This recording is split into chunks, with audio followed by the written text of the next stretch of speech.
Joaquín El Chapo Guzmán fue una pieza clave en la relación entre México y Estados Unidos. Con el presidente Peña Nieto cambió la política interna y las agencias de inteligencia de la Unión Americana ya no fluían como en otros años en nuestro territorio. Esto es parte del capítulo 8 del documental Seguridad y Conflicto.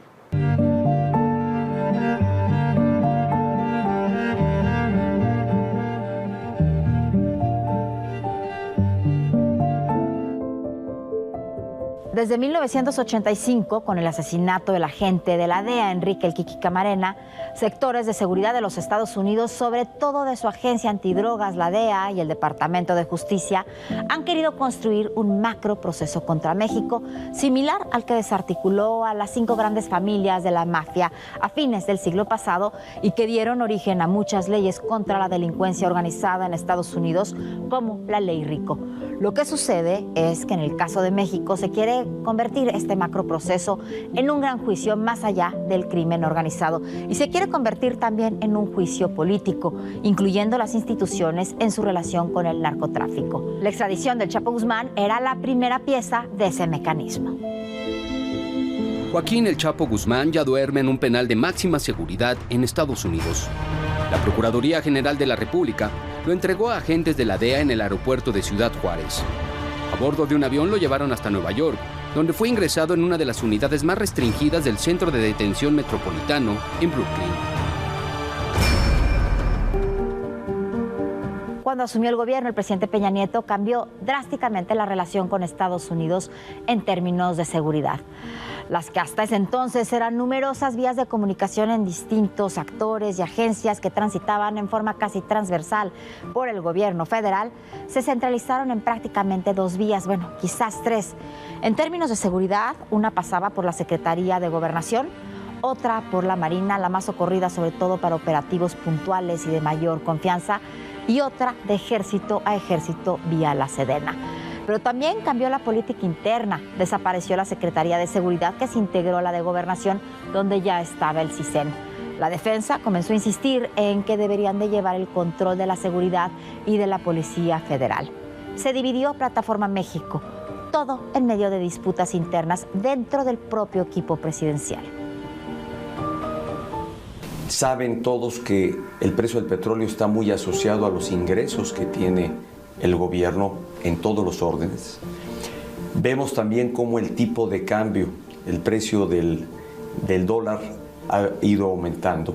Y todo esto genera, por un lado, lo que ayer apunté. Hoy tenemos al interior signos de desconfianza y por otro lado de incertidumbre. Hoy es muy claro, Jorge, que tenemos un reto distinto al que el Estado mexicano enfrentó en el pasado.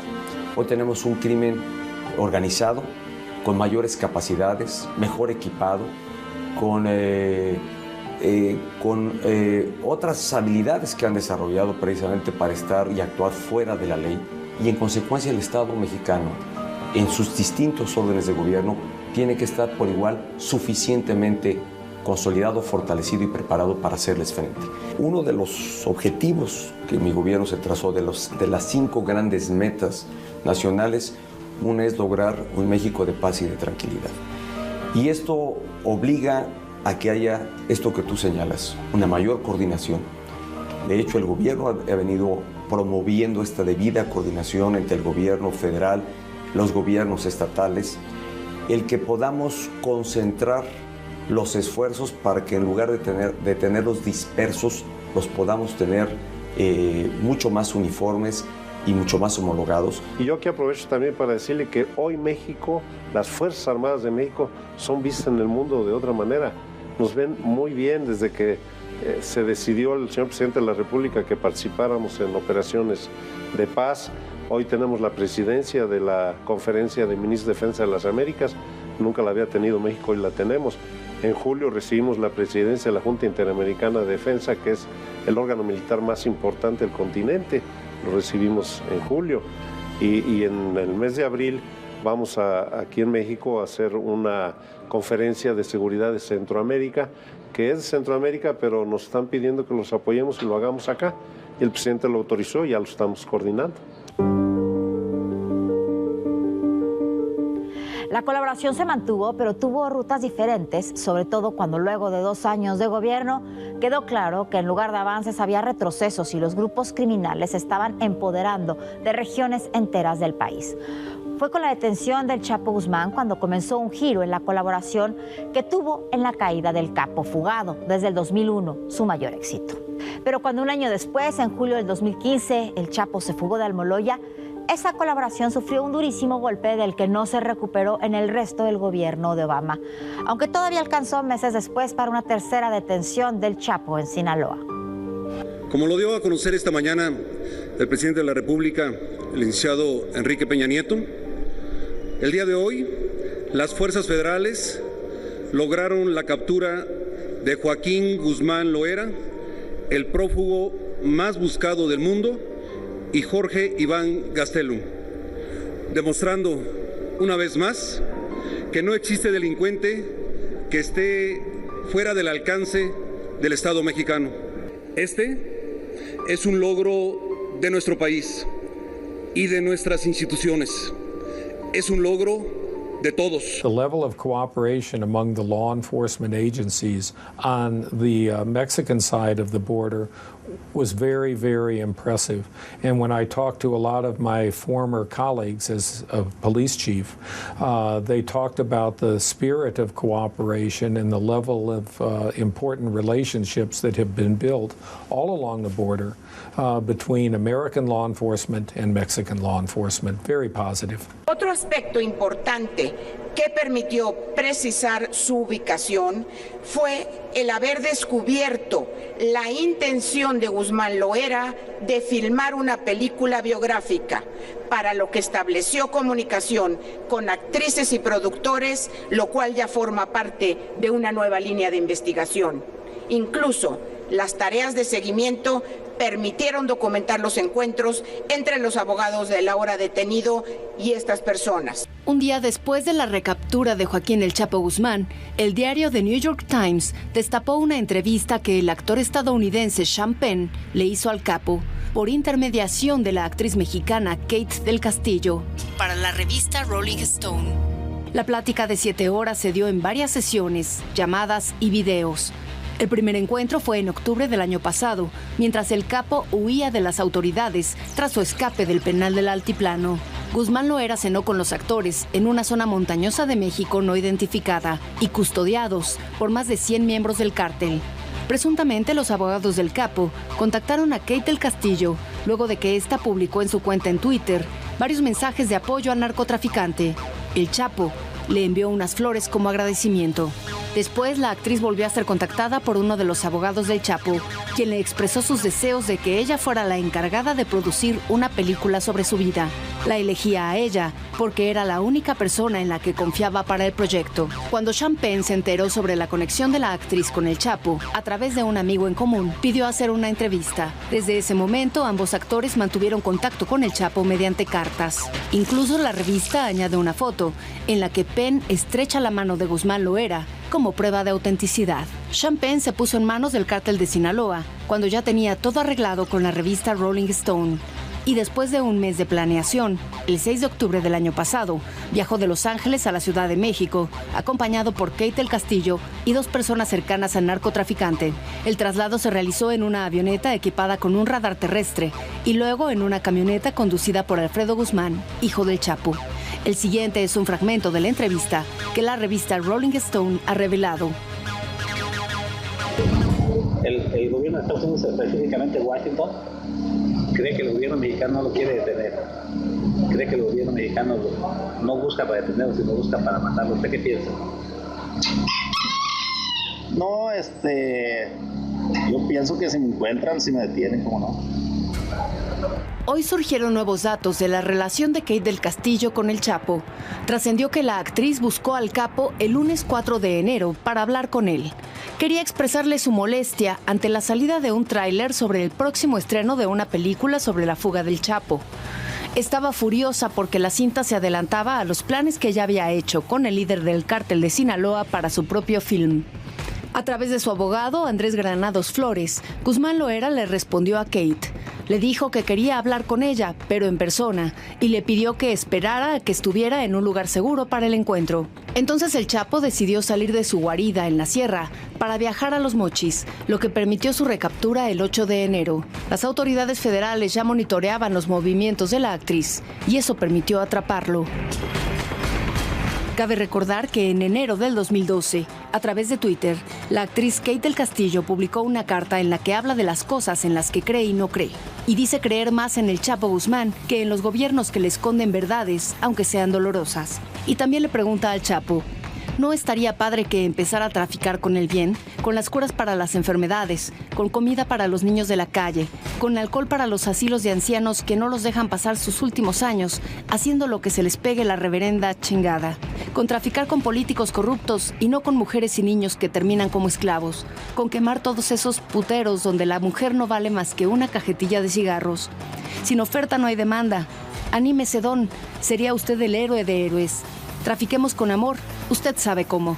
Un año después, en 2013, Kate del Castillo decidió encarnar el personaje de Teresa Mendoza en la telenovela La Reina del Sur, producida por Telemundo y basada en la novela de Arturo Pérez Reverte, del mismo nombre, que narra la vida de una joven mexicana nacida en Culiacán, Sinaloa, que se convierte en una famosa narcotraficante. Significó para mí una enorme frustración.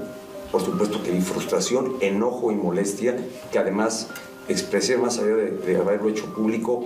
Por supuesto que me sentí, así como había celebrado en algún momento la detención de alguien tan buscado como era este delincuente.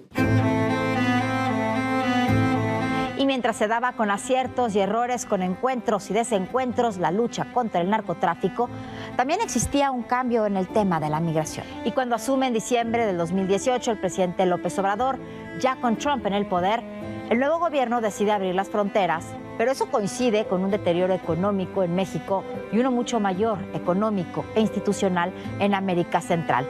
Como consecuencia, comenzaron a popularizarse las caravanas migrantes masivas ante la profunda irritación del gobierno de Donald Trump. We're gonna build it. Who's gonna pay for the wall? 100%. By the way. Now is the time for Congress to show the world. Este es el momento para que el Congreso le demuestre al mundo que Estados Unidos está comprometido a poner fin a la inmigración ilegal, a sacar del juego a los coyotes, a los cárteles de la droga, a los narcotraficantes y a los traficantes de personas. Luego del discurso de Donald Trump, el presidente de México, Andrés Manuel López Obrador, habló de ello. Lo cierto es que fue respetuoso. Hubieron algunos señalamientos, pero pues es su derecho, es su visión, pero fue bastante respetuoso de nuestro gobierno y eso se lo agradecemos. A los pensamientos le llevamos a Trump y los hace mal la jugada a nosotros, que todos vamos en paz, nadie le va a faltar respeto a él, solamente queremos la entrada. Este contingente fue custodiado por personal de migración y de la Guardia Nacional. Otros permanecieron en el caudal del río para regresar a Tecumán. Y es que desde el sábado comenzaron los roces en las puertas que dividen a Chiapas y Guatemala. Los migrantes insistieron en entrar a México para llegar a Estados Unidos y ante la negativa, muchos buscaron el ingreso ilegal.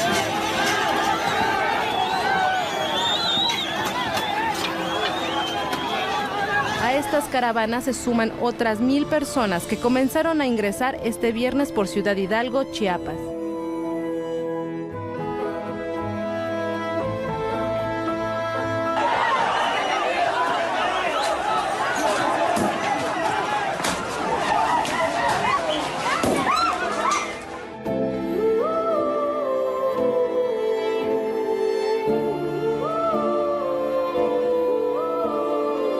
No podemos enfrentar el fenómeno migratorio con puestos fronterizos únicamente, o con leyes más severas, o con muros y policías, sino con bienestar, con seguridad y paz en los puntos de partida de los viajeros, en los lugares de origen de los migrantes.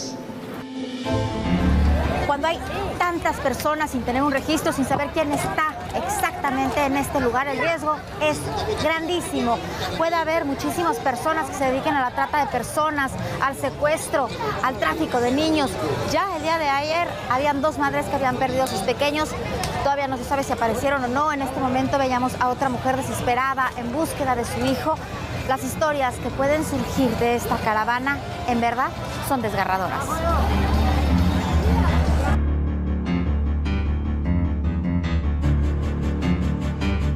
Pero muy cerca de aquí le vamos a mostrar exactamente la otra parte de la frontera. Esta es la frontera formal, la vemos efectivamente totalmente resguardada. Si nos fijamos un poco en la parte de atrás, ya vemos incluso concertina en las rejas para que no se puedan brincar. Pero muy cerca de aquí está la otra frontera, la frontera que es absolutamente porosa, donde por tan solo 30 pesos la gente puede entrar. Esta es la realidad que se vive aquí en la frontera. Es lo que estamos viendo, lo que cruza cotidianamente cientos, miles de personas. Decíamos, no es una frontera porosa, es una frontera prácticamente inexistente. Trump había hecho de la migración y el muro con México el tema de su campaña y quería implementarlo al costo que fuera. Y en buena medida lo logró. Pero esa es otra historia que le contaremos en el siguiente capítulo.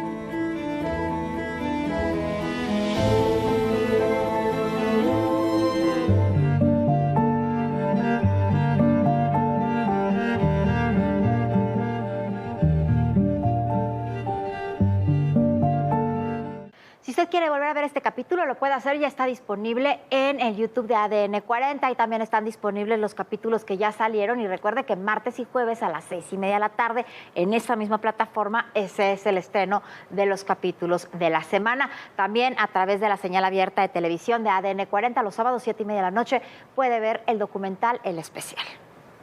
Hay que ponerle un nombre, un rostro. ¡Te vamos a encontrar! ¡Te vamos a encontrar! ¿Y qué viene? Todas las demandas internacionales. Una ciudad tan complicada como es la Ciudad de México. Ya llegamos a Aguililla, esta ciudad, la entrada a la Tierra Caliente.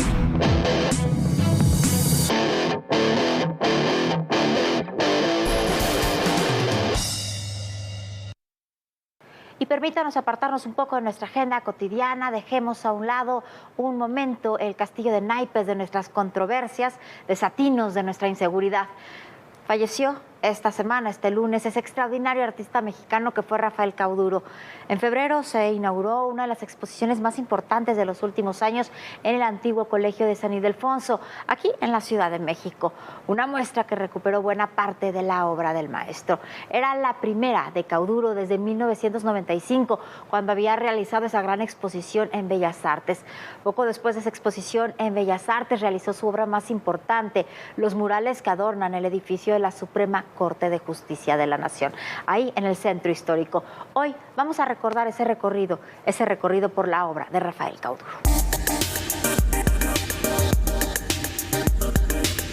Ya estamos con Liliana Pérez-Cano de la Casa Estudio, responsable de la Casa Estudio Rafael Cauduro, una de las responsables. Estos son sus inicios, los que estamos viendo son parte de la obra de sus inicios. Hay una diferencia enorme de las obras de inicio a lo que vimos 20 años después, ¿no? Pues sí, él inicia como caricaturista a finales de los 70 y gracias a la caricatura él puede empezar a dedicarse a la pintura. En el 73 él decide que quiere ser pintor y al principio su obra empezó con pastel, influenciado por Siqueiros, que le gustaba muchísimo. Aquí es una mezcla, ¿no? Empieza a dejar el geometrismo y empieza a meter las fachadas con bailarinas que después pinta mucho bailarinas, ¿no? Este es un cuadro de él muy clásico, muy conocido, muy famoso, exacto, que se llama La Descarada, y es esta parte que él habla sobre las imágenes que se van quedando en la historia de los objetos, ¿no? Él siempre dice que si una pared hablara, si pudieran contar la historia de lo que va pasando, se quedarían plasmadas estas imágenes como fantasmagóricas.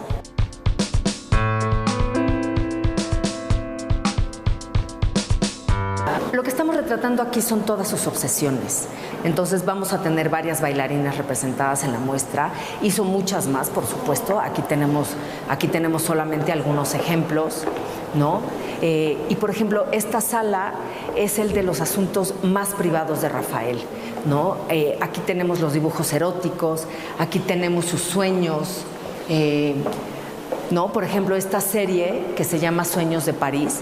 Muchas de las cosas que estamos viendo aquí, Viviana, están siendo exhibidas por primera vez.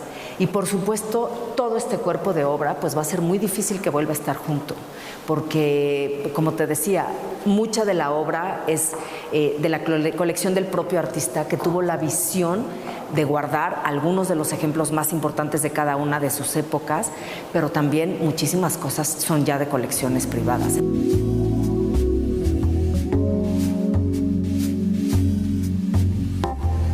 A ver, platícame un poco de la vida de Rafael Cauduro, pues mira, a través de estos cuadros. Es súper interesante, ¿no? Rafael es un artista autodidacta, eso es algo que tenemos que entender muy bien, ¿no? Estudié diseño y arquitectura en la Universidad Iberoamericana por orden de su familia, ¿no? En realidad, él siempre quiso ser artista. En su casa se apreciaba muchísimo el arte, pero lo que ya no se permitía, ya no era tan fácil, era realmente ser artista. Entonces entra a la universidad y se da cuenta que sus compañeros trabajan hasta la madrugada haciendo planos y eso en despachos de arquitectura y les pagan $1 y él empieza a vender sus caricaturas. Así es como él se reconoce como artista.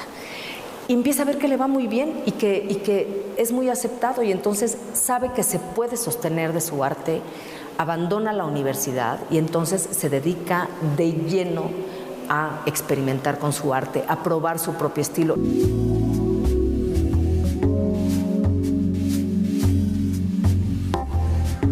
Aquí es donde ya encuentra que es pues su estilo completamente, que es el deterioro.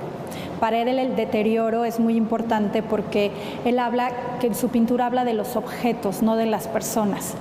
Él menciona que los personajes que pintan no son seres humanos con intestino, con corazón, sino son seres de papel que se arrugan, que se rompen, se descarapelan, que son seres que a lo mejor fue tu primera enamorado de una revista que viste, ¿no? Son estos seres de papel que van quedando y van dejando huella en el paso del tiempo, ¿no? Lo que decía, las fachadas también. Él habla van dejando la huella sobre los objetos. Exacto. Él habla no al revés. Sí, exacto. Aquí me encantaría comentarles de este cuadro, que es muy importante porque él le gustaban muchísimo los coches de carreras y competía en rallies y bueno, muy fanático de los coches deportivos, y tuvimos un accidente en el 2000 donde pues casi pierde la vida, y entonces él se proyecta y se pinta como si hubiera fallecido, y a raíz de ahí empieza a pintar coches chocados, que está este y este. Este es el coche en el que tuvimos el accidente y bueno, fue pérdida total, y de ahí pues sigue pintando como toda una serie de coches y la muerte, ¿no? Esta relación con la muerte. Y este es un autorretrato de él, que es una belleza, en donde es cómo son estas diferentes caras del artista, pero al final él se reconoce como artista, ¿no? Es un autorretrato en donde realmente él no tuvo otra vocación más que ser artista, porque no sabía hacer otra cosa.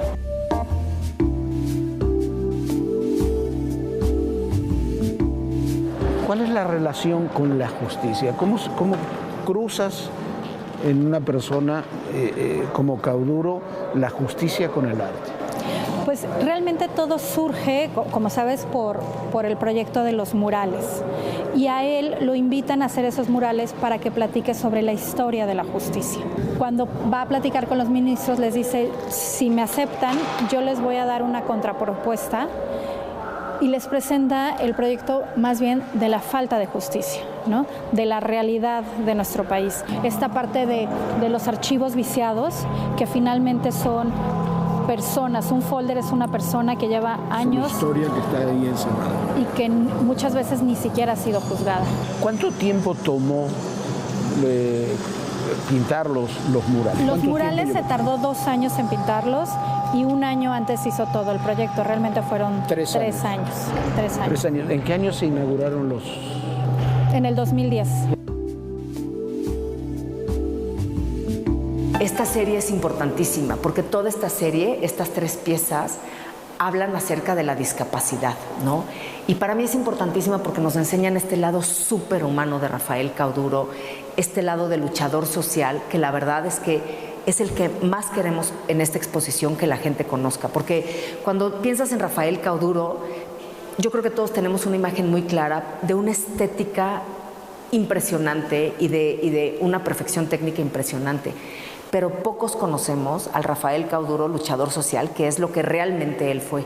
Y entonces, cuando nace su primera hija, y en este cuadro del embarazo está poniendo ahí a su esposa embarazada con el bebé adentro, ¿no? Porque él siempre piensa que no iba a ser padre, ¿no? Que no podía tener hijos, y de repente pues le llega la sorpresa de que Liliana está embarazada, ¿no? Y entonces están esperando a Juliana. Cuando nace Juliana, por eso hice este conjunto, ¿no? de Liliana embarazada con la discapacidad. Cuando nace Juliana, pues se da cuenta de lo vulnerables que somos los seres humanos, de cómo nos necesitamos unos a los otros.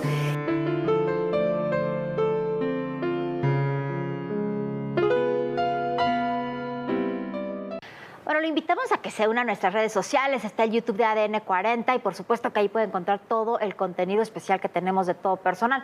Puede llegar muy fácil, puede escanear este símbolo QR y lo lleva directamente a ver los reportajes, los programas especiales y bueno, todo lo que le hemos preparado con tanto esfuerzo y tanto cariño aquí en Todo Personal. Ya es fin de semana, a disfrutar las posadas, a disfrutar las fiestas, por supuesto con precaución.